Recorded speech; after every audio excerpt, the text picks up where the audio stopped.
The wait is finally over. What a roar from this crowd. Unbelievable action. Here we go, baby. Whoa! Big shots. He's an animal. Huge stakes. Nice knee. Oh! Gotta watch the choke. This is gonna get ugly. How good is this? Welcome to another edition of Bookie Beatdown, your one-stop shop for all the analysis, advice, and predictions you need to make money in the world of mixed martial arts gambling. I'm Paul Chauncey, joined in studio by the one and only Cody Saftik. How's it going, Cody? Very good. Getting ready to break down another card, going from Australia all the way to Manila in the Philippines. I don't even think that's very far away, but obviously the first time that the Philippines ever gets to host a UFC event, and one hell of a main event that they've got there. They've got Frankie the Answer Edgar taking on Uriah Faber. Frankie's a minus 400 favorite with the comeback on Faber, plus 325. Obviously, Faber moving up from bantamweight to a featherweight, where he was a WEC champion before. For this fight, Frankie, since losing to Jose Aldo, has looked like a guy on a freaking warpath. Awesome fight all around. I think, you know, you ask around the MMA community, you ask fighters and everything else. Everyone seems to be leaning towards Frankie Edgar here. Minus 400. Is it too much to pay? Maybe. If you look at but if you look at the recent fights of both of these guys, it looks like Frankie hasn't missed a beat. Like he looks like he maybe even be getting better. His obliteration of Cub Swanson in his last fight, just a decimation. Whereas Faber, we've kind of seen some slips from him, and let it be known that they were in title fights and whatnot. But definitely, I like Edgar, minus 400, maybe a little bit steep. These are two really world-class guys here. Who do you like here? Well, it's a tough one just because I think the consensus is, as you mentioned, is Frankie Edgar. Frankie's a guy. I love this fight for Uriah Faber just because at this point in his career, he's looking for those big fights. He's looking for, not title fights, sorry, but super fights. And there's not a whole lot of guys that he can fight that'll be deemed a super fight. And I think with Frankie Edgar, I deem it a super fight because it's really two of the original lighter weight classes guys, some of the best representatives for, the 155, 145, and 135 pound divisions, meeting at 145 pounds. So it's fun. It's a good fight. But you got Frankie, who was very successful at 155, coming down to 45, where he's looked good. You've got Faber, who you mentioned was a WEC 45 champ, going down to 35. Now they're both meeting in the middle here. But to be honest with you, I mean, Frankie Edgar, he's still one of the best guys around. Yep. He's still fighting the best guys. He's still working towards that title shot. And Faber's the guy that is not working towards the title shot, is more or less just taking stay busy fights. And to be honest, I don't want to say that, I don't want to say that his skill set is digressing, but in the Francisco Rivera fight, I didn't think he was looking very good at all. I think he was getting outstruck. He couldn't really get his takedowns going. If it wasn't for that eye poke, then who knows? And then prior to that, I mean, he fought Bruce Leroy in a fight that I didn't think he looked over good. Until he got the sub in, the second round, I I believe it was the third round. And it was a fight that just kept going, and Bruce Leroy gave him problems, and I know Bruce Leroy is a very tricky fighter and not somebody that it's easy to prepare for, but at the same time, this is like a bottom 30 guy, and he's, giving you a fight anyways. And then the fact that he was booked against Masahiro Kanehara, that one was very weird to me. And he had a fight actually fall through with Kid Yamamoto that was being rumored around. Kid Yamamoto was on a 4-fight losing streak and had no relevant wins in the past 5-6 years, and yet he was being linked for that. So the thing with Faber is he's just taking stay busy fights. He's just taking fights to keep his name out there and to collect a paycheck. And this is the first fight in a long time that he's fighting one of the absolute best guys. So judging by that, you'd think Frankie Edgar would truck him. But for minus 400, I'm not really feeling it. Yeah, and you can even go back even further with Edgar and his struggles. You go back to, Fight Night 26, the first one on Fox Sports 1, where he took on Yuri Alcantara, right? And that was another fight that everyone's like, oh, who's Alcantara? And ever since Alcantara, ever since that fight, Alcantara has actually been going on a slide in his career as well, which makes the fact that he struggled, at least early on in the first round there, the first 4 minutes or so, look even worse. Yeah, Faber hasn't, I would argue he hasn't really looked good in a long time. You know what? I probably since the Michael McDonald fight where he absolutely Yeah. starched him, which I believe was the fight right after the Yuri Alcantara fight. Yep. But absolutely, it's not that he hasn't looked good. It's just that it's hard to stay in your prime forever. And this is a guy that's getting older, and you own your own gym, and you own property, and you own a lot of things, and you're living in Sacramento, and you're getting older. You don't wake up at the same time every day. You don't wake up early in the morning and say, you know what, I got to make this happen. I got to do this. So you're going out and you're fighting, mid-pack guys. I mean, no offense to the recent victims of one Uriah Faber, but he's not fighting the best guys in the world anymore. The flip side to that is with Frankie Edgar, he smokes out Cub Swanson, takes him 5 rounds, and with Cub, I mean, loses his next fight to Max Holloway. It's maybe he wasn't really a top 5 guy. Then the fight against BJ Penn, you already beat this guy twice, and he looked absolutely atrocious. So even though you look good against him, and the fight before that against Charles Oliveira, Frankie had a tough time against Charles Oliveira. So I think the fact is, when you look at it, yes, it's impressive. Oh, he's won all his fights since Jose Aldo. He's beating guys, but for minus 400, it's still a little thick for me. I think Frankie Edgar is going to win. I think neither guy's going to be able to get the wrestling going a whole lot in this. I don't think Uriah Faber takes Frankie down. I don't think Frankie takes Uriah down. I think it's going to be more a stand-up battle, and Frankie's got faster hands than Uriah. Does this go to decision? I think it goes all 5 rounds. I mean, Uriah Faber's a guy that, how many times have you seen him finish? I seen him finish against Mike Brown when he literally dove into a right hand trying to throw a flying elbow.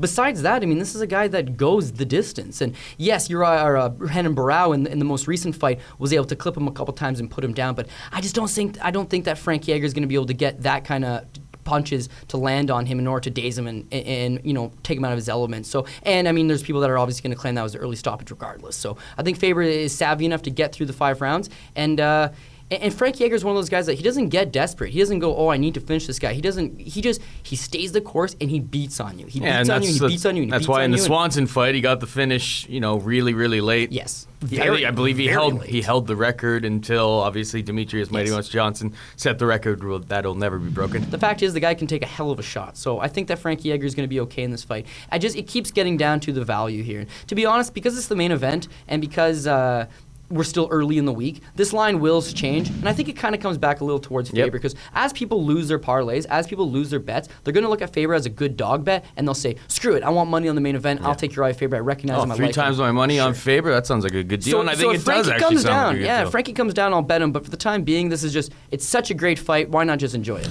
All right, let's move on to the middleweight division where we have Gegard, the dream catcher Mousasi, taking on Costas Philippou. Mousasi's a minus 550 favorite with a comeback on Philippou plus 425. We have even bigger odds in the co-main event. Are these ones warranted? Well, I completely agree that Gegard Mousasi should be a big favorite and that he's going to get the win, but minus 550 once again is a little bit Pretty steep. I'd prefer it to be minus 400, minus 450. And to that exact point, when he fought Dan Henderson, I thought there was good value on it because people were deeming Dan Henderson, well, he's done, but he's got that big power punch, so who knows? I don't want to make him too big of an underdog because he's got that puncher's chance. Costas Philippou fits that exact same mold. He's basically a younger Dan Henderson without the wrestling pedigree. That's a bad example. He's not a younger Dan Henderson, but what he does have is heavy hands, and he could theoretically hit Gegard Mousasi and put him down. I just don't see it happening. Gegard Mousasi, we mentioned about people that can take a hell of a shot.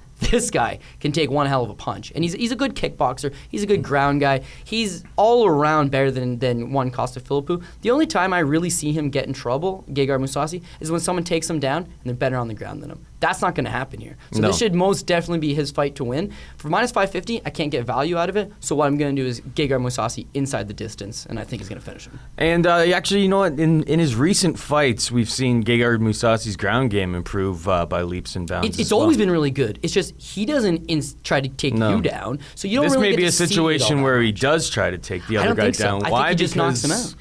He may though. This seems like a situation where that's probably his biggest advantage in this. Like where is Philippou dangerous when they're standing in the pocket and Philippou's going to be throwing heavy leather at him. Gegard Mousasi, if you look at the fight against Lyoto Machida, that's where he wanted to be is take him to the ground, try to hold him down, and fish for submissions. Likewise, though, I think if you're looking at tape on Costas Philippou, it's like, okay, well, who exploited him the worst out of anybody? Well, Luke Rockhold. How he did it? Well, it's just like, pretty simple. I mean, the guy tenses up and tries to sling crazy shots. You back out, you use your kicks. Gegard Mousasi has fantastic kicks, so I would assume that he's going to be able to stay on the outside and hit him. And then the game plan's got to be when Costas Philippou gets desperate eventually, he'll try to close the distance and try to throw something, clinch up with him, maybe take him down, sure. sure, but just clinch up with him. I think Philippou is the kind of guy that he's a bit of a front runner. He tries to knock you out fast, but as fights progress, I don't want to say he gives up on himself, but he definitely starts to break apart the longer the fight goes, as if he's equally matched with somebody. We haven't seen Philippou fight in a while, so we don't really know where he's at mentally or physically, but we know where Gegard Mousasi is at, and it should be more than enough to beat one Philippou. My only concern about the inside the distance bet that you're saying there is that sometimes Mousasi comes out and he plays with his food, like he did against Ilir Latifi. Yes, but to that point, he does play with his food, but it's very similar to last week when we talked about Sam Alvey. Sam Alvey plays with his food. Yeah. He's a slow starter. But Yeah. if you charge Sam Alvey, that is what's going to happen. And we saw Dan Kelly charge Sam Alvey, and that's what happened. Philippou, more of a charger. Therefore, it might be Bull versus a Matador, and I'm going with the Matador. Cody and I both on Frankie Edgar and both on Gegard Mousasi. Keep it locked here for Bookie Beatdown as we break down the rest of the card.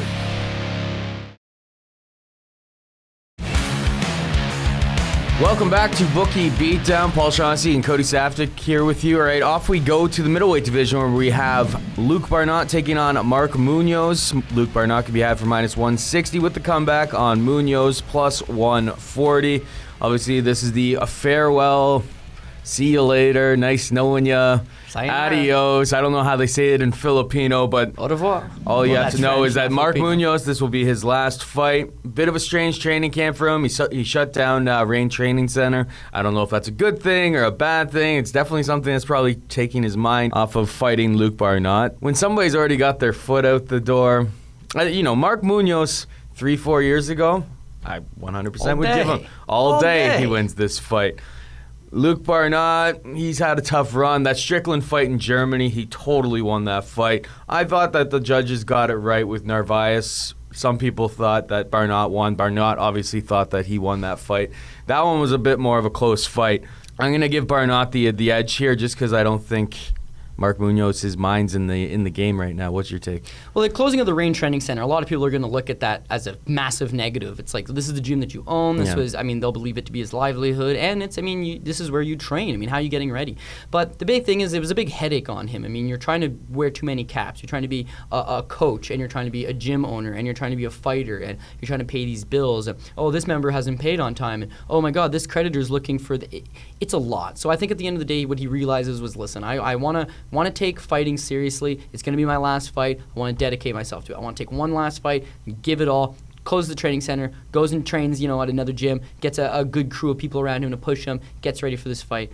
That's all well and good. The thing is, we've seen this in the past. When guys announce their retirement before the fight, they tend to look very flat. There's a reason why you're announcing your retirement. Other than Chris Lytle, who was going after political reasons, generally, a guy like Cyril Diabate, he's like, oh, this is my last one. And then he goes and gets starched. And it's I remember I put money on Diabate. Like, I saw the weigh-ins, and then it's like the next interview that he had. He's like, by the way, this is my last fight. He's like, no, oh, God, no. because it's like, and he had Jamie Varner. He's thinking about doing it. He had the fluke. It was a bit of a fluke against Drew Dober on the throw or whatever. They got knocked out. But even then, at the end of the day, he got thrown and he knocked out. And even a guy like Josh Koscheck, who he has not announced his retirement, but the feeling is, oh, this guy's just trying to ride out a couple more fights. He's been looking atrocious the last couple fights. So with Mark Munoz, it's like the fact that he's got one foot out the door already, that doesn't help. And Mark, you mentioned 4 years ago, 3 years ago, hell, even 2 years ago, I think he smashes Luke Barnatt because he's got the wrestling to take him down. Mark Munoz is one of the best wrestlers to come out of the state of California. And Barnatt is very easy to take down. And Barnatt being so tall, he's easy to take down. But what I've noticed the last couple of Mark Munoz fights is that he kind of fell in love with the striking a little bit, worked on his striking a lot, and now he doesn't fully commit to his takedowns. And that was really prevalent in his fight against Roland Carnero, where he botched the takedown and was ended up taken down himself, which led to him getting submitted. And he didn't really commit to it. It was not a well set up shot. I was not feeling it. Flip side on Luke Barnatt is that he's been spending all this time with Alliance MMA now, and he in San Diego with just a great gym of people, and he's been working on that stuff. And the fact is that you mentioned against Sean Strickland. Sean Strickland's a ground fighter, so Sean Strickland was actively trying to take Barnatt down. I thought he got robbed in that fight. I thought he should have won. Yeah. The flip side with that Roger Narvaez fight, Roger Narvaez also a grappler, good wrestling, is able to take guys down. Barnatt held his own, albeit I did think he lost. It was a very, very close fight. So you got a split decision loss and a majority decision loss. Theoretically, those could go either way. So Barnatt's still at the top of his game, and Mark Munoz is already announcing his retirement. I was hoping we'd go opposite ways here, but I think we're agreeing. I think this is Luke Barnatt's fight to win. You know who's an easier guy to bet on? Mr. 2014, as I like to call him. I don't think he's as easy as you think, but let's hear this. Magny. Neil Magny actually opened as a slight underdog in this fight against Hung-Yu Lim. Right now, you can have him for minus 120. Come back on Lim, straight pick 'em money, or straight even money at plus 100. I'm not betting against my boy Neil Magny. Now, this is a situation where Hung-Yu Lim is actually another very, very big welterweight. Massive. But we haven't really seen Lim on the ground, and I think that's what Neil Magny is going to do in this fight. He's going to take it to the ground, make it dirty. He kind of did that against Kiichi Kunamoto in his last fight, and I think if he does that game plan, I don't want to see him as somebody who's going to be betting on Neil Magny, try to stand and trade with Lim, because we've seen Lim and his ability to just put people's lights out in one punch. He knocked out Takanori Sato. Of course. If you hit Takanori Sato, I'm thinking he would also get knocked out, because Fair he enough. cannot take a hell of a punch. But yeah, no, he's gigantic. In the Tarek Saffiedine fight, I was extremely impressed, because he's on one leg, he's hobbling around, and he's throwing heat with that right hand. And even if that was a 5-round fight, but let's say it was a 6-round fight, he would have won, because he had Tarek Saffiedine toast by the end of that 5th round, landing heavy punches. Round ends, Saffiedine's easily up 4-1. That's how she goes. This is a very interesting fight because you mentioned the big, very big reaches on both guys, but I think it comes down to the technical game planning. And Hung-Yu Lim is a guy that's very wild. He gets in there and he likes to swing a lot. And he comes out of Korean top team. They're known for their toughness and they're known for their gameness and their willingness to exchange. And that's basically been the mark on him, is that he's not looking to set things up for the most part. He basically just bulldozes in and throws heavy hands. And nothing against that. He'll beat a lot of guys. Neil Magny has really shown over the last number of fights, which is why he's able to win 7 in a row. He's really showed that he's able to make a game plan, stick to it. Training with Lester Bowling up in Colorado and the Grudge Training Center guys, his wrestling's on point, his grappling's on point, his striking's been looking a lot of good. Very good, sorry. And what I really like is when you look at reach versus reach, Hung-Yu Lim has equally as long of arms, but the way he throws his shots are not as crisp as Neil Magny snapping out his jab, using that right hand. The Kiichi Kunamoto fight, I mean, he was a massive favorite, but he played it very smart and got the win. And honestly, the game plan will probably would lead it. Minus 120, I love that. It is a dangerous fight because Hung-Yu Lim's punching power, but I think Neil Magny pulls this one out by decision. Cody and I both on Mr. 2014, Neil Magny. And off we go. We've got Philippe Nover taking on Yui Chol Nam. Nam is a minus 175 favorite with the comeback on Felipe Supernova, or the next Anderson Silva / GSP / best of all time. Silva. How can he possibly lose to Yui Chol Nam? And you're getting plus money.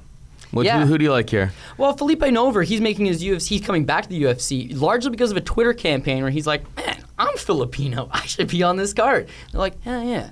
Felipe Nover. All right, let's have him back. Prior to that, he was just, hanging out in Bellator and hanging out in Ring of Combat and just doing okay. But he does have a nice little win streak together, and that's something very important to take into this fight. At 31 years old, he's not done by no means, and he's still got a couple good years and good fights left in him. Yul Chol Nam's a guy that it was a Korean standout, but it was his fight against Tukadume in the UFC that really stuck out as, you know what, this guy's susceptible to get beaten here. So I think with Nam is that he's got more experience theoretically, being that he's got more fights, but Felipe Nover has fought in the better guys. Felipe Nover has a good ground game, and I think that'll be the difference. I'm a little worried just because I think if Nam hits him, then he could definitely knock him out. I think he could wobble him and take advantage of that. Felipe Nover's punch resistance, he's got 5 losses. He's only been knocked out once in those 5 losses. Buzz against Kyle Bradley. So it makes you wonder if the right punch hits him, he definitely could get hurt.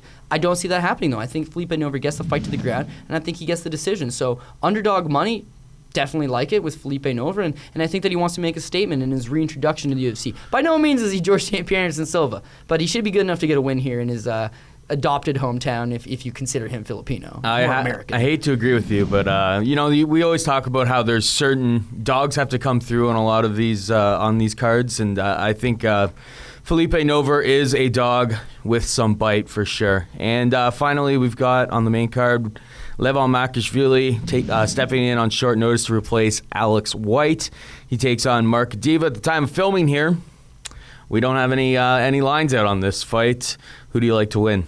You know what? Markadiva is somebody who, when he initially got signed to the UFC, I thought, geez, you know what? He's a little bit green still. I believe he was only 6-0, so it was something that you had to point out. But he wins his UFC debut by decision over, not stellar competition. And then in his next fight, that Milson Souza fight, he got blasted out. But with Souza, we've come to realize that he's actually a pretty good prospect in his own right. So I think Adiva's a guy that they believed that they had high hopes for. He was a guy that was going to get better. He just kind of got fed a little too soon to the Wolves here. Against Alex White, it was basically a perfect matchup for him. Alex White's a guy that very serviceable, but will more or less hang out right in front of you and, is not too dynamic to give you a whole lot of troubles. Now he draws Lavan Makashvili, and, we don't really know a whole lot about Makashvili. Yeah, he's supposed to fight Nick Lenz. That debacle kind of goes out the window. Yep. And then all we know prior to that was, okay, well, he was that Ring of Karmack guy. He was that guy that fought a couple times in the New Jersey regional scene. And from what we did see from when we were breaking down the Nick Lenz potential fight that never ended up happening, is that he was strong. He had some chops, but he was very green. Yep. I think Adiva has a good shot here. I mean, I was leaning towards Makashvili earlier in the week, but Adiva's at home. He's a guy that has promise. He's a guy that people are high up on. And Makashvili's coming in on short notice. Yeah, and that seems like that's the thing on him. We need someone ultra short notice for Nick Lenz. Lavan Makashvili. They don't book him another fight at any point. They're just like, we need someone really short notice. Makashvili. So, I'm a little iffy on that one. I think I'm going to go with Mark Adiva. I'm going to go with Adiva as well, but I'm obviously interested to see what the line comes out. If it comes out minus 300 Adiva, then it would be worth having a look at Lavan Makashvili, because what you have to realize is he's an unknown. Well, exactly. That's so what I'm saying. 3 to 1, I'll take a gamble on that. Yeah, exactly. Obviously, stay tuned for whatever the odds come out on this. If I'm anticipating it's going to be close to a pick'em, but you never know sometimes. Anyway, stick around. More Bookie Beatdown coming right up. Welcome back to Bookie Beatdown. Paul Shaughnessy and Cody Saptic here with you. All right, we're just about out of time, but no show would be complete without our picks of the week. So why don't you get us started? Got to go with Neil Magny. This is a guy that plays it safe. He's got a good game plan. He knows how to get the win. He's got a good team behind him. He don't win 7-8 fights in a row without being mentally dialed in. So I think Neil Magny for minus 120, good value. I like it. Speaking about mentally dialed in, I don't think Mark Munoz is at this point in his career. He's already thinking about his career after fighting. He had to shut down his gym during this training camp. Barnatt's a guy with a bit of a chip on his shoulder after, in his eyes, losing. He believes he got robbed twice. So got robbed twice, exactly. And against Strickland, he 100% did. So this is the type of fight that I think Luke Barnatt can win. Munoz, foot out the door. We talked about it earlier on. It's never a good look, and a lot of these guys just don't bring it on their last. Now maybe Munoz will, but I like Barnatt. He's got obviously size advantage, reach advantage, a lot of advantages in the Englishman's side in this fight. So Cody's pick of the week, Neil Magny, mine, Luke Barnatt. If you want to listen to me and Cody break down the rest of Fight Night Manila, Philippines, you can do that by going to fightnetwork.com. We'll break down the rest of the card, including DraftKings and Kountermove teams. So lots of good stuff. Make sure you check that out. But that is officially all the time that we have for now. I want to thank Chase Kaiser, our director, for staying late nights and doing the dirty work behind the glass here. And obviously want to thank Cody Saptic for his great insight, as always. Thanks to those two guys. I'm Paul Shaughnessy signing off and saying goodbye and good luck.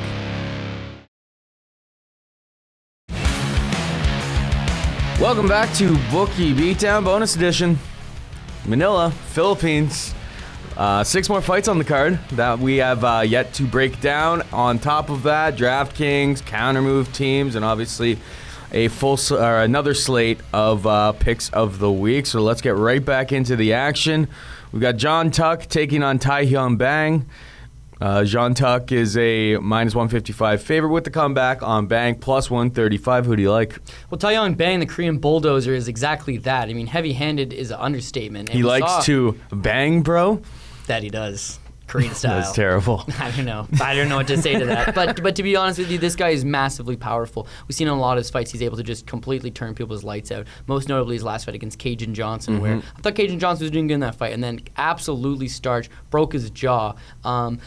Funny enough, I didn't really think he took all that much damage in that fight. He braced Cajun Johnson's jaw, and then he takes a full year off. I mean, that was at UFC 174 in Vancouver. So, on the sideline for a year, that is what it is. Now, flip side onto John Tuck, he's actually been off basically a year as well. His last fight going the distance with the Motown phenom, what's his name? Kevin Lee. Kevin Lee. Going the distance with Kevin Lee, losing basically every round against Kevin Lee, but going the distance with him and, showing a couple flashes of some prominence. Big thing for him, is trying to get the MMA lab. I think that'll actually do him some good. We've seen a lot of guys come out of there just make those They've been looking improvements. good recently. Exactly. So he's had a full year off. So you can assume if he's had a full year off and he's been actually training hard and hasn't been too injured, that he's probably made a whole lot of improvements. So the John Tuck that we're going to see on Saturday morning is probably a lot different than the John Tuck that we're used to seeing. Flip side to that, Taiyuan Bang is a guy that we've actually been seeing for a long time. And, he's not very active himself. He doesn't fight a whole lot. So the fact is, I think he's almost peaked. What he does have is that power. We've got Tuck. If he can avoid that power, he should be able to implement a better game plan, maybe score some takedowns. Lean towards John Tuck here. I'm with you. Give me Tuck as well in this fight. I think he's got the better all-around game. Obviously, he can get caught by Taiyuan Bang, and Taiyuan Bang's got some power in his hands, but John Tuck is really, really good grappler when he gets it to the mat, too. We've seen him pull off a few submissions. I believe one over Jake the Librarian Lindsay. Well, Jake Lindsay actually just tapped out because he's like, I'm not cut out for this. Like, if you look at it, it's a heel strike to the body. And that was it. But I think the fight before that, I think he had a sub as well. Jake Lindsay needs to stick to the library because he's not exactly UFC caliber. See, that joke was almost as bad as my Bang joke. Well, he's a librarian. Is he still a librarian? Well, though? he's going to be because he's getting released, librarian. I'm sure. He's 0-3 in the UFC, and he is a quitter. Oh. He's a quitter. We're not even talking about him, so I don't know why we're still talking about him. We shouldn't be talking about him. Let's just move on to the next fight anyway. We've got Raging Cajun Johnson as a -135 favorite, taking on tough China winner Zhang Lipeng at +115. I know Raging Cajun Johnson, he was looking good in that fight against Taiyuan Bang until he got knocked out. I think he's going to turn it around here. This is a guy who's been around for a long time. He's a guy who apparently just lives at the TriStar gym. Yeah, but I hear that every time he fights. Oh, the guy lives at the TriStar gym. Yeah. Does that make him any better? He didn't win the Ultimate Fighter. He got his jaw broken on the Ultimate Fighter. That was against Chad He got Priest. his jaw broken in his fight at UFC 174. He was couldn't make it to the UFC to begin with. I mean, I love Cajun Johnson. He's extremely entertaining. Yeah. But people have got to stop talking about he lives at the TriStar gym. That automatically makes him good. I don't think Zhang Lipeng's got the power to knock him out. No, but he's got the power to take him down and hold him down. That's his move. And, that's his move, and he's pretty good at it. That's his move for sure. But I think that season of The Ultimate Fighter was so bad, and we're going to continue to see that trend. I think Cajun Johnson gets the win, -135. It should be a straight pick 'em. This is not like a real betting situation, but I'm going to lean towards Cajun Johnson in this situation. I'm leaning towards Cajun Johnson as well, but I don't know how much money I'll be putting down this. The simple reason that I'm a little worried that Cajun Johnson is a much better striker. Standing up, he's much better. His wrestling defense, not very good. And his submissions off his back are good. So I think this is a fight where Cajun Johnson could easily get taken down. He can get taken down, he can get pounded on. And if he's not going to get a submission off his back, then I'm a little worried. When the fight's standing, you've got Zhang Lipeng. He doesn't want to just stand in front of you. He's gonna want to get the fight to the ground, and that's what I think he's gonna be pushing for those takedowns. He lost his last fight against Chris Wade, and to be honest with you, Cajun Johnson should be a better fighter than Chris Wade. I mean, he probably is a better fighter than Chris Wade, but at the same time, it's like what he demonstrated in that fight is that he's very physically strong.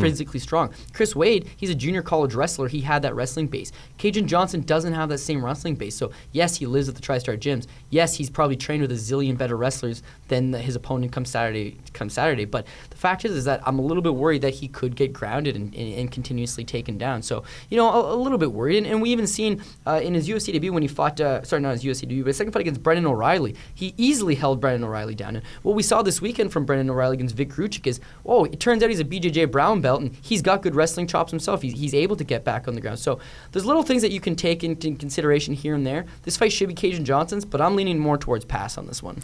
Diego Lima, -200. Li Jingliang or Jingliang Li. I'm not sure which way it goes there, but he can be had for +170. Who do you like, Cody? Yeah, I got to go Diego Lima, and which is shocking because he's been decimated in his last two fights. Real bad, early knockouts. Tim Means and Eddie Gordon. Yep. And you talk to people all the time, they're like, getting knocked out, it takes something out of you. And, getting beat up that bad, it takes something out of you. Well, if that's the case, then he's got a lot taken out of him because especially the Tim Means fight, Eddie Truck Gordon hit him, he went down, that was the end of it. The Tim Means fight, he was very stubborn, and he kept getting back up. And Tim Means kept putting him back down. And Tim Means doesn't knock that many guys out like that at this level.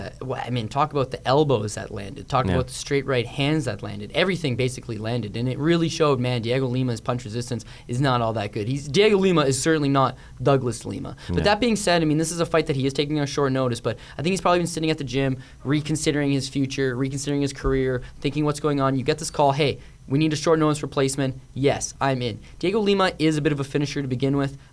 He hasn't demonstrated that as of late, but he has that pedigree. And I think that this is a fight that he should be able to rebound and take out an overmatched opponent. I'm going to have to pass on this situation because of the way that we've seen his last two fights go.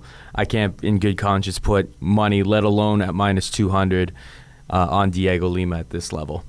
Let's move on. We got Royston Wee. Is it Royston or Royston? Well, I mean, if you're he's not Brazilian, so it's Royston, but I'm right? going to say it's Royston. You get messed up in this game with it's like Hoy Nelson at this point. Everyone with an R. Honda Housey. Royston Wee is a minus 145 favorite taking on Ning Guangyo, who can be had for plus 125. First off, judge me on my Chinese pronunciation, Chinese and Korean. Yeah, well, here's the thing. Pronunciation so far. I think I'm doing great. Well, I think you're doing great, but how do I supposed to know? You're probably butchering all of them, and I'm butchering them as well. But, all right, at the end of the day, who wins here, Wee or Guangyo? Well, Wee's somebody that tried out for Tough China, and they told him, listen, you're not going to make the season of Tough China. He was a Singaporean fighter anyways, but they said, you know what, we're impressed enough with your skill set at the tryout for Tough China, the first one, that we'll keep you in mind. And then they end up throwing him that card in Singapore, and he gets the win. Then in his last fight, as you mentioned prior, we talked about this a little while ago, that he looked really bad, and a lot of people had thought, hey, you know what, maybe he lost robbed this fight. him. And he was like minus 300 against Yao Jikui. And I remember watching that fight being like, oh, God, because I suppose bottom time, because Yao Jikui was, I believe, 1-1 or maybe 1-2 going into that fight. Like, not a good record. He hadn't really, and like the people he had lost to were tomato cans as well. Like, he hadn't done very much. He was a complete flame out in the tough house. Like, everything looked like it was coming off Royston Wee, and Royston Wee did not look good. He got out wrestled. He got held down. It was not a good performance from him, and that was against very suspect competition. So I believe Ning Guangyo is a little bit of a step up from Yao Jikui. So on top of that, this is a bantamweight fight. Yao Jikui is actually a 125er. He's just been fighting up at 135 because I guess that's what the UFC will just give him at this point. But he's listed as a 125er earlier in his career. But anyway, yeah, I can't bet on Royston Wee, that's for sure. Maybe some slight action on Ning Guangyo, but I'm not going to be getting too crazy here. What about you? Yeah, I'm not going to lie. I don't really remember a whole lot against Ning Guangyo, but what I do remember was I forget what episode of Tough China. I think it was the second fight in the house. He knocked out Rocky Lee, who we saw have a very terrible fight against Taylor Lapilus a little while back. But Taylor Lapilus took him down, grounded him out. Rocky Lee, training out of Thailand, is definitely more of a striker. So I think I like the fact that Ning was able to knock him out. In this fight against Royston Wee, you're basically just, it's an unknown, right? So for the most part, it's like, oh, I should pass because I don't really know. But Royston Wee has proven that he is a grappler. That is his skill set. And against Ning, I mean, they call him the bulldozer. Sorry, they call him Smasher, my bad, for a reason. Smasher for a reason, because he's able to take opponents down relatively easy and smash them. That's the game. And against Royston Wee, what better game plan could you want? You're calling him Hoyston now. I like it. Yeah, I don't know. I call everybody the R and the H. You know how it is. I know, exactly. But with Royston Wee, the one thing that would concern me is that he is a grappler by trait. So if he is on his back, maybe he's able to sub him off his back. That being said, we saw with Royston Wee's last fight, Royston Wee, he's not very good off his back, so who knows, actually. Basically, we're all just saying these guys aren't really to be trusted. Yeah, it's all hearsay. Well, don't worry, because that's probably going to change in the next fight, where we've got John Delos Reyes taking on Roldan Sangchaan. I think I probably butchered that or nailed it. Either way, Reyes can be had for minus 185 with the comeback on Sangchaan plus 160. Who do you got? Well, on one hand, it's like John De La Reyes has more experience. I mean, he fought Koiji Horiguchi in his last fight, who is, then goes on to challenge for a title. So he's fought the bigger names, that being his 2 losses to Dustin Kimura and Koiji Horiguchi, the aforementioned. But he hasn't looked all that good. I mean, in his debut, is at 135 pounds, and he got subbed in the first round, and then he drops down to 125 pounds and gets knocked out in the first round. So it's very hard to gauge. I mean, how good realistically is he? We've seen him on the regional scene, losing to fights to guys like Russell Doan. So all of his losses, for the most part, have been to semi-credible fighters. Now you got Roldan, who's Filipino, but 4-1. I mean, we just don't really know all that much in him. No. I mean, he's got his feet wet in this MMA game before, and I believe he's already made his UFC debut. He did. But exactly, but there just wasn't a whole lot that you can take away from it. And I find when you look at this card, I mean, it's like making Bellator undercard picks. It's like, quite frankly, the one guy's 3-1 and the other guy's 4-0. Who do you want? I don't know. Unless you train with one of these guys, unless you have the inside word on one of these guys, unless you know, oh, you know what? John De La Reyes got a little something in his sleeve. Then who knows, right? I don't know really what to tell you. But what I do have to say is John De La Reyes has fought the better level of competition, and I think that will probably help him out here. I assume he gets the win, but that's just an assumption, man. That's a pass. If somebody in the comment section has some better advice, let me know, because this is one of the few direct fights. message us on Twitter if you don't want that. If you don't want the spicy information to get out there. This is one of the few fights that I'm stumped. Like, I didn't really know. Like, I'll say pass, but at the same time, it's just like it's surprising that this is a UFC caliber fight. Oh, we got Nolan Tichman taking on Yao Ji-Kui. Nolan Tichman can be had for -225, and Yao Ji-Kui can be had for +185. What we do know about Ji-Kui is he has decent wrestling, or at least his wrestling was decent against one Royston Wee. I think Tichman's gonna get the job done here. Tichman names in his first fight he took on Frankie Sands, and we saw Sands ever since then go on to take on Alcantara, and Sands looked pretty freaking awesome. Tichman gave him a good fight. Gave Sands a good fight in his UFC debut. People were giving him a hard time. Because he's very inexperienced, but he gave Sands a hard fight. Sands obviously came away with the win. I think this is a big step down in competition for him. I think he's going to be able to get the W here. I don't know if he gets the finish, but I'm pretty confident Nolan Tichman gets the W here. Well, Yao Ji-Kui, as we talked about in the Royston Wee fight, I mean, a guy brought in to lose to Royston Wee and get a win over him. So you almost assume it's the same situation here. But why give Nolan Tichman the fight? I mean, he's 4-2. He's an American guy. You're flying him all the way to the Philippines. Who knows? I don't know. But there are 2 words to describe why Nolan Tichman is going to win this fight undoubtedly. What? Kings MMA. That's where he trains. Yeah. And as far as I'm concerned, he deals with far more adversity on a day-to-day basis than he will on Saturday. So that's my call. And you know what? As we mentioned in the last fight, it's like you don't really know a whole lot about these guys. You can watch some tape on them, but it's just too many unknowns. With Nolan Tichman, I feel like I have enough of a consensus on him. You can talk to people about him. You can see footage on him, and he trains at a good gym. That I assume that he will get the win over Yao Ji-Kui. And I mean, the odds aren't crazy out of hand. -225. It'll obviously vary between. I mean, I'm sure come fight time it'll be even bigger than that, but I don't mind it, to be honest with you. All right, and let's move on to fantasy MMA. It's no longer straight picks. You want a fighter performance. Obviously, number one thing you want are first-round finishes. You get a 100-point bonus for that type of performance. Other things you're looking for: significant strikes, takedowns, reversals, yada yada yada. You guys get it. You get a salary cap. You stay within that cap. You pick 5 fighters. We've got Kountermove and DraftKings teams. So why don't you start with your Kountermove team? Start with my Kountermove team. Kountermove, you got to love it just because they give you. It's easier to get the guys that you want on your team. That being said, you get so many people you want. One of them blows it for you. It's all gone. Yep. The only problem with Kountermove here is that there's been a couple late replacements on this, and because the card is not super high, it's not being publicized very, very big. They really haven't made those changes yet. So 2 guys that I really liked is that I liked Markadiva, and for $4,800 I didn't mind it, but he was fighting was his price against Alex White. And so I'm assuming that they're going to change his price altogether. I imagine the price could stay around the same, and if it does, Adiva at $4,800 would be pretty good against Makashvili, I would think. Well, Makashvili and Adiva, they're basically 50-50 in terms of the bet. Well, the betting line hasn't come out, but we are assuming that it'll be near that even mark. So the fact is that maybe he stays at 4,800, maybe he's cheaper, maybe he's more expensive. But he's a guy that I think he's a good blue chip prospect. He's a guy that has some finishing power. I think that he might be able to pull this one off and get me that finish. Diego Lima is another guy that I think will get the finish, but once again, not on Countermove yet. He doesn't have a price. I would assume he's going to be very expensive. However, I'll still be able to afford him, and I'll tell you why. My first pick is Gegard Mousasi, $5,300. I think he's going to be able to get the finish. I think he takes out Costa Philippou for $5,300. I like it. I see him scoring well.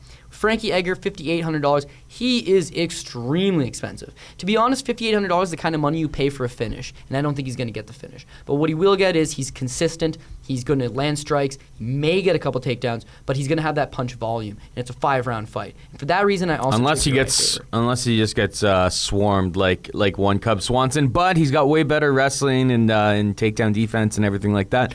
That I don't think it's going to be the same type of fight like that. I don't think it'll be the same. It may end up just staying on the feet and who's got the better hands, and I think I would lean towards obviously. Not lean. I would go with Frankie's boxing being a little bit better, and yeah, if that's the way that fight plays out, 5-round fight, there's gonna be a lot of strikes thrown. So I like that pick. Definitely, as you mentioned, 5-round. It's kind of like Stipe. Has Stipe not gotten that finish whatsoever? He landed so many strikes. He was still gonna get a lot of points. I'm not saying that Frankie Edgar is gonna land nearly that many amount of strikes, but what he does have is that punch volume. And for 5,800, I don't mind it. Now Uriah Faber also took him. A little risky because you're taking two guys fighting each other. Yeah. For $4,000, blew my mind. He is. I don't think I've ever seen somebody $4,000 on Countermove. That is extreme. I've only ever seen it for, I think, boxing. They did Countermove picks, and it was some guy, some scrub. Because you know boxing, where a guy will be like a minus 10,000 favorite, and the plus 2,500 underdog. This is Uriah Faber. That was the situation. So this is a guy that, if for $4,000 you're expecting the person to lose, and for $4,000 you're expecting the score maybe 20, 30 points. But this is a guy that, because it's 5 rounds, and because it'll likely stay on its feet for a long time, he'll be able to score some points of his own. So I don't necessarily mind Uriah Faber, especially for that. And the thing with Countermove is if you take one single player at 4,000, you can now officially afford anybody else you want. So I went with Luke Barnatt for $5,000 simply because we talked about Mark Munoz kind of has checked himself out a little bit, and a guy that's known to be finished if the right opportunity presents itself. So I like Mousasi, Edgar, Faber, and Luke Barnatt. I'm going to have to wait till I see some values on Marcadiva and Diego Lima, and I'll play accordingly for who I want for that. So you basically stole my team when you went through there. I didn't tell you when you were filling it out, but yeah, I have. If you look at my printout from earlier today, Frankie Edgar, 5,800, Uriah Faber, Luke Barnatt, 5,000, Gegard Mousasi, 5,300, and I went with Cajun Johnson there just because I knew that those other fights weren't updated in that situation. Fair enough, Cajun Johnson was going to be a guy that was going to be like, if you like Bang more, I believe you can get Bang for 47, so you can have him in that spot. And he's not fighting Bang though; he's fighting Zhang Li Pang.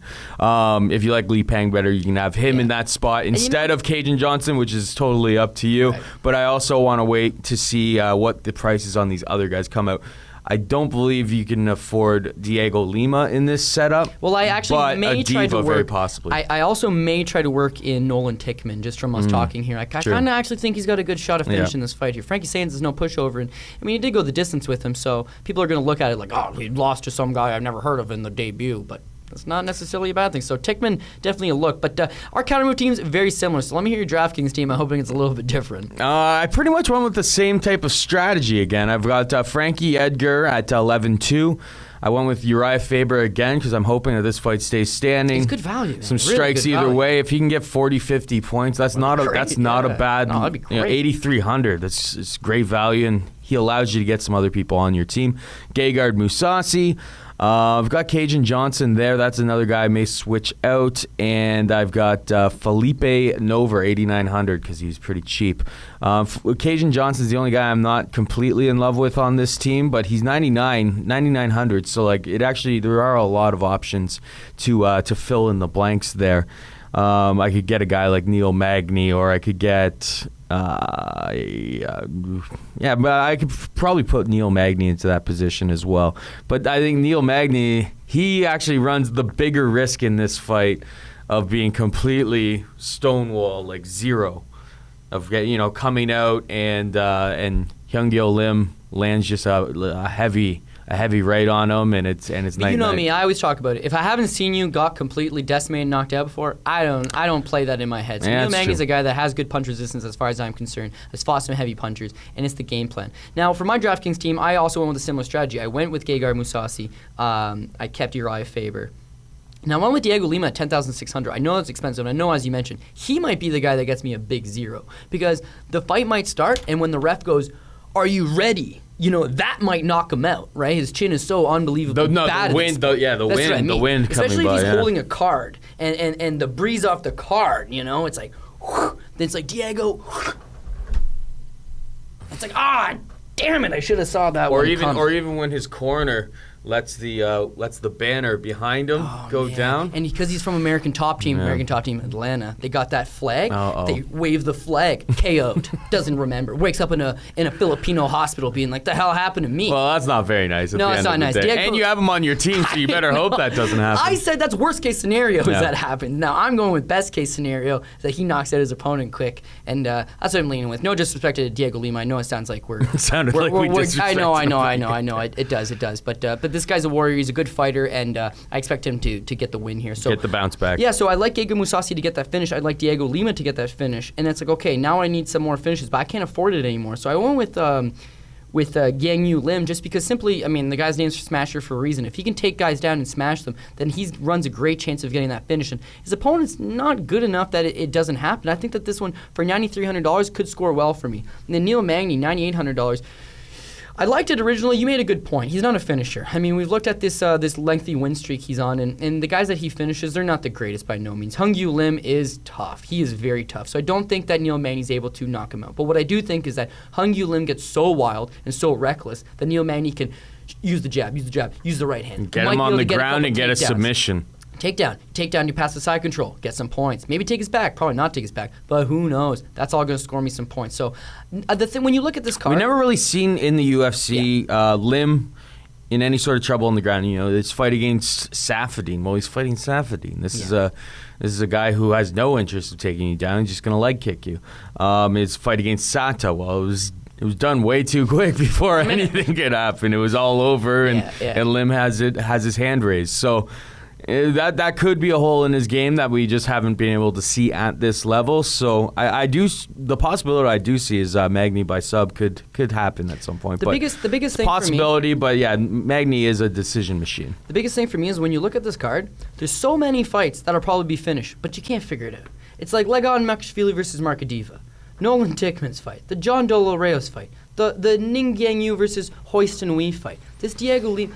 These are probably all going to be finishes, but I can't. I can't figure on which way. So with somebody like Neil Magny, I know what I'm going to get, and that's consistency. And he'll probably get the win. He'll probably score me 50, 60 points. For 9,800, it's too expensive for only get 50, 60 points. But as you mentioned, if he can exploit him on the ground, take him on the ground. With Hung Yu Lim, he's so big, we've seen that he gets tired. But tired people standing up, they can always throw. Mark Hunt is gas, and he's still throwing the left hand. He's still throwing the right hand. Tired people can still throw standing. Tired people on their back, fish out of water. Yeah. They lie there like, oh. Get off me. If Neil Magny can take him into the deeper waters, take him down, exploit him in that regard, who knows? Maybe he gets it. So I don't actually mind Neil Magny in that position. And then finally, I rounded out my team. Once again, Uriah Faber, $8,300. You mentioned it. This is a guy that if he scores me 40, 50 points, I'm ecstatic because I wasn't expecting that out of somebody for $8,300. So I like Faber. And to anybody who thinks he's just going to get knocked out or submitted quick, you don't know Uriah Faber. So I don't know. I like it. We'll see what happens. And we are just about out of time, but before we go, we got to give you our picks of the week for the whole card from Manila, Philippines. So why don't you get us started with your pick of the week there, Cody? Well, this one's obviously a tough one because when you're looking at your pick of the week, it's like, okay, well, what's my guarantee? And, there's never a guarantee in MMA. But Gegard Mousasi is a guy that I really like. But for minus 550, it's like that's not doing anybody any good. So we need some better value here. And if we're strictly talking about value, then I think one Neil Magny is just that. At minus 120, they're not reflecting the fact that he is on a massive win streak. He's had so many different looks over the past year, fighting so many different guys. He's not been injured. He's been staying at the gym. He's just been getting better and better. And let's talk about this for a second. When you win that many fights, your confidence gets going. And confidence is a huge thing. Hyung-Gyu Lim just beat a journeyman can here. So his confidence may be up, I just knocked this guy up, but at the same time, it's not that same type of confidence that you with Magny when you're like, I've gone through tough fights. I've smoked some guys that were good. I've been there. So I think he's riding at all-time high. I think he's got a couple more good fights in him before he eventually meets his match. So Neil Magny, minus 120, count me in. And I'm going to go with Nolan Tichman. Why, you ask? Because Yao Jikui was brought in to lose to Hoiston Wee. They like him in that the Singapore market. He's a big hit. I think he's the only Singapore fighter. So obviously he ends up in a lot of the fights in the Pacific. And a lot of people, actually myself included, and I had money on Royston Wee. Had Jikui winning that fight. I was not happy when it went to the scorecards. Nolan Tichman. Because you had Royston Wee, so you'd been like, oh, thank God. No, I mean, when it was going to the scorecards and I was sitting there, just like, well, we got to rebuild at this point. Nolan Tichman, obviously, we were talking about it earlier, training out of King's MMA. He's obviously training at a higher level with better people. Yao Jikui, tough China flame out, 1-2 in his career. Minus 225, I don't think that's that bad. You have a guy training in like a world-class facility with some of the best guys in the world against a guy who, he may have looked okay wrestling against somebody who didn't know how to stop a takedown, but Tichman is at a whole different level. With Yao Jikui, you hear this argument all the time. Could Ronda Rousey beat a man? Well, yes, Yao Jikui. If this is a mixed rules fight here, I think Ronda Rousey slams him on his head and smashes him out. So I am feeling your pick of the week as well with Nolan Tichman. All right, so Cody's pick of the week is Neil Magny. Mine is Nolan Tichman, but that's officially all the time that we have for now. Hope you enjoyed the show. So for Cody Saftik, our director, Chase Kaiser, I'm Paul Shaughnessy, saying goodbye and good luck.